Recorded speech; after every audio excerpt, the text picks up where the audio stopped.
شروع اللہ کے نام سے جو بڑا مہربان اور نہایت رحم کرنے والا ہے۔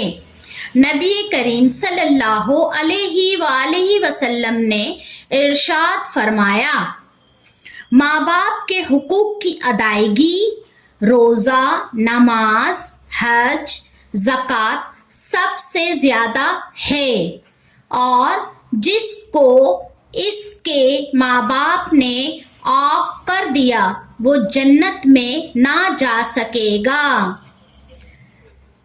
میری پیاری بہنوں اور بھائیوں، ماں باپ کی اہمیت کو جانیں، اور اگر نصیب سے آپ کے ماں باپ حیات ہیں تو ان کی قدر کریں اور جنت کو اپنے ہاتھ سے نہ جانے دیں۔ امید کرتی ہوں کہ آپ میری اس بات پر غور کریں گے۔